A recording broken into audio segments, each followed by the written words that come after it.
నమస్తే, welcome to 99 TV big డిబేట్కి స్వాగతం.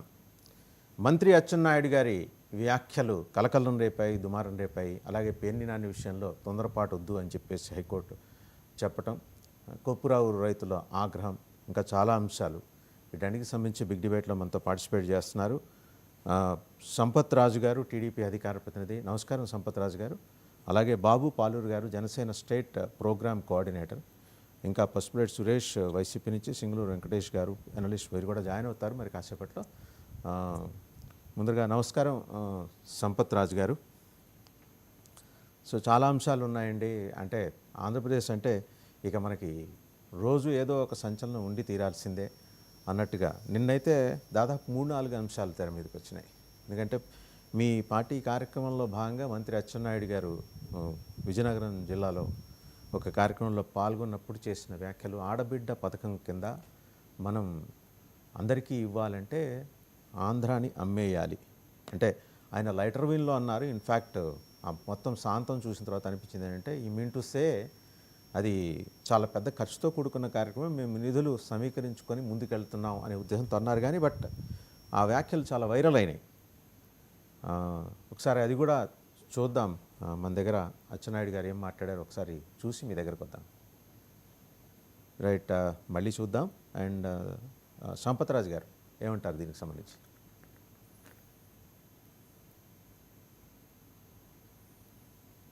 సంపత్ రాజు గారు వినిపిస్తుందా? మ్యూట్లో ఉన్నారండి, మీరు మ్యూట్లో ఉన్నారు. వినిపిస్తుందండి?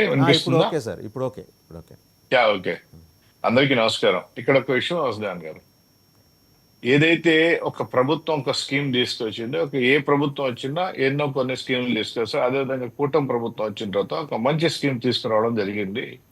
అదేవిధంగా ఏదైతే తల్లికి వందనమనో, లేకపోతే ఆడబిడ్డలకి ఇది నిధానం, లేకపోతే ఇంకోటి ఏదైనా మంచి స్కీమ్ తీసుకురావడం జరిగింది. అవన్నీ కూడా ఖర్చుతో కూడుకున్న పనే. అయితే ఇక్కడ దీనిలో ప్రతి స్కీమ్ ఇస్తా ఉన్నాం, ఇచ్చే కార్యక్రమంలో భాగంగా ప్రతి ఒక్కటి ఇప్పుడు దాకా ఏదైతే చెప్తామన్నో అవన్నీ ఇస్తూ అచ్చెన్నాయుడు గారు ఒక మాట అడిగారు.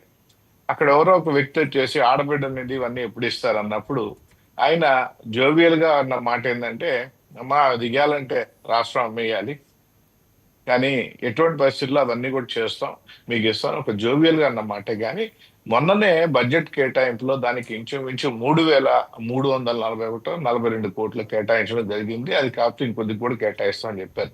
అయితే దాని విధి విధానాలు ఇంకా రాలేదు, అవన్నీ వస్తాయి. ఎటువంటి పరిస్థితుల్లో ఏదైతే ప్రభుత్వం తీసుకుందో ప్రతి స్కీమ్ కూడా ఇవ్వడం జరుగుతుంది. దాని గురించి మనం చూస్తూనే ఉన్నాం. ప్రభుత్వం వచ్చిన దగ్గర నుంచి ఏ విధంగా కొత్త స్కీములు తీసుకొస్తున్నారు, ప్రతి స్కీమ్ కూడా అందుబాటు చేస్తున్నారు. ఎందుకంటే గత ప్రభుత్వ వైఫల్యం, దాదాపు కొన్ని లక్షల కోట్ల రూపాయలు అప్పులు చేయడం అన్ని చూసాం.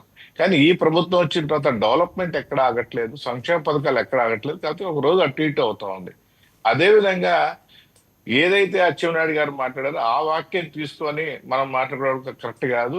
ఏదైతే ప్రభుత్వం తీసుకున్న స్కీమ్ అది ఇస్తుందా లేదా, ఎప్పుడు వస్తుందా అనే దాని గురించి మాట్లాడుకుంటే బాగుంటుంది నా ఉద్దేశం అండి. రైట్, ఒకసారి వారు ఏమన్నారో కూడా చూద్దామండి.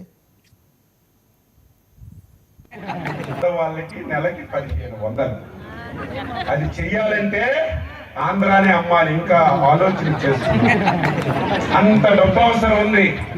ఏమి చేయాలి, ఎలాగా పథకం అమలు చేయాలి ఆలోచన చేసి చంద్రబాబు నాయుడు గారు ముందుకెళ్తున్నారు.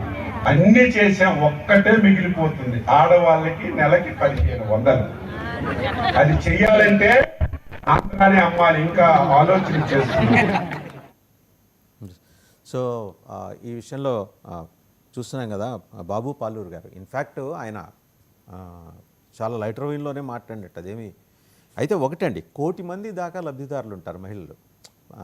వాళ్ళు చెప్పారు కదా గవర్నమెంట్ స్పెసిఫిక్గా ఈ సర్టెన్ ఏజ్ గ్రూప్స్ మధ్య వాళ్ళకి అప్ టు 60 years అంటే బాలికల దగ్గర మహిళలు అప్ టు 60 years ఎంతమంది ఉంటే అంతమందికి 10. ఇప్పుడు వీళ్ళందరికీ ఇవ్వాలంటే దగ్గర 32,000 కోట్ల రూపాయలు బడ్జెట్ కేటాయించుకోవాలి.